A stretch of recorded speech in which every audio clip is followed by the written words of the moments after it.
This is Gist Nigeria. Coming up on the program. Change of the guard. Welfare of Nigerian military officers in focus as President Buhari appoints new service chiefs. şimdilik bu kadar. 그다음에 한국말. Also, multi-tongued. The polyglot speaking 6 languages, some acquired from eclectic sources, and making a difference. Adamawa community rises against open defecation. Plus, hello, I'm Jennifer Oyelade. Check me out. The human resource expert helping companies produce competent armies of professionals.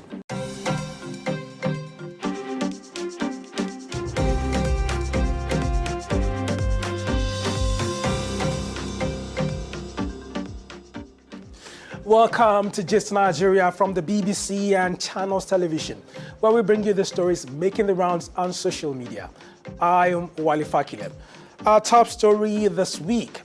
Last month, President Muhammadu Buhari named new service chiefs months after repeated calls to disband the old team and to make way for fresh ideas in the fight against insecurity in Nigeria.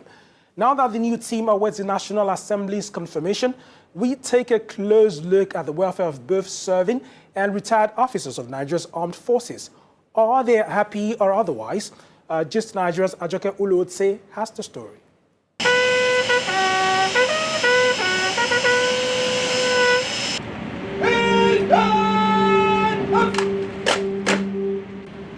A call of duty that must not be ignored.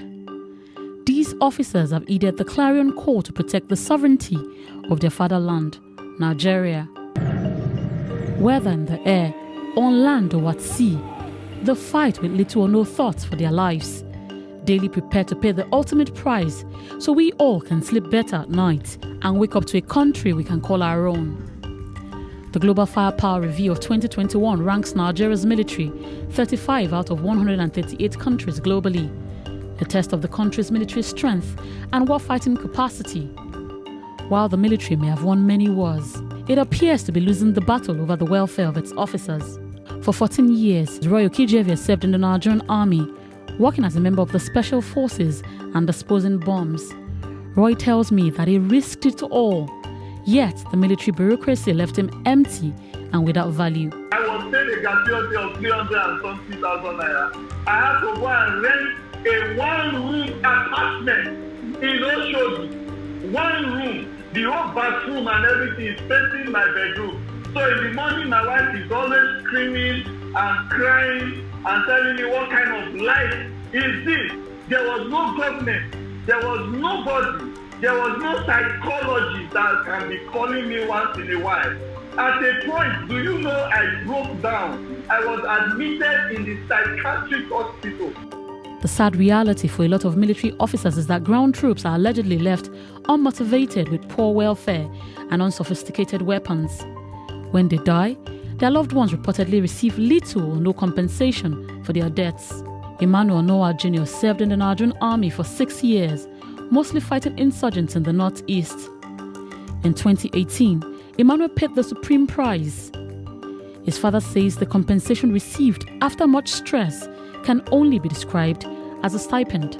What they paid to such a person who have stayed in the army for this number of years, who have served in so many levels, going for peacekeeping outside the country, coming back, and then after all this service and all this, the stipend they paid cannot, if he has had children, but 2 or 3, nothing, he couldn't have, gone so far. Many officers who survive years of fighting end up as veterans. The Nigerian Legion is entrusted with the mandate to cater for the welfare of ex-servicemen. But how much funding does it get? The Legion has not been well funded. Like, from my own understanding of what we have in some states, like Lagos State, the funding mark is released on quarterly basis, which is 750,000 per quarter. There is no definite sum tagged as a funds to be released or the budget to be released to the Legion on the annual basis. Legion is more or less not cited in the funding or in the budget of any government.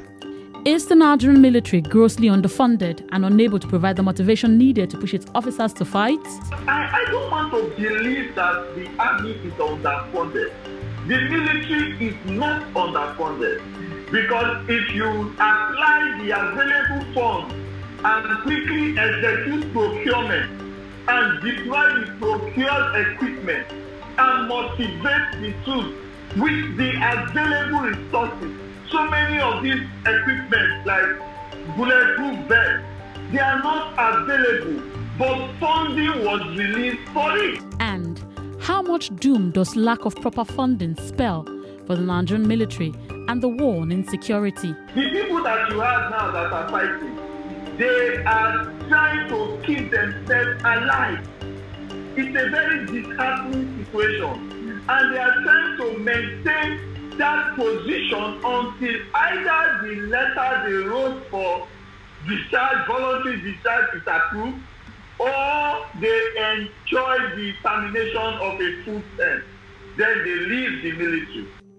With adequate budgetary allocation made for the procurement of arms, equipment, and remuneration of soldiers on the front line, it remains unclear why officers remain undermotivated and without necessary equipment. But who is checking? The defense budget of Nigeria is really nothing to write home about. Nigerians believe that the size of it means that yes, we shouldn't have insecurity, or means that we have the best rated army in the world. I beg to disagree. If you convert those sums to dollar rate, it pales into insignificance what we have to budget for our military in this war time. In July 2020, the Nigerian army announced that a depressed soldier shot a senior officer to death, raising questions about how much psychological care is available to officers of the Nigerian armed forces, many of whom see death and endure violence on a daily basis. Nobody does it for the army. There is no post-traumatic stress disorder training sections.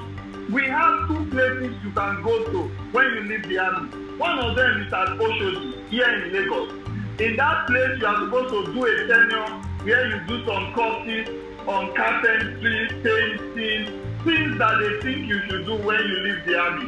And you tell me that with my level, I should go out of the army and become a painter, a carpenter.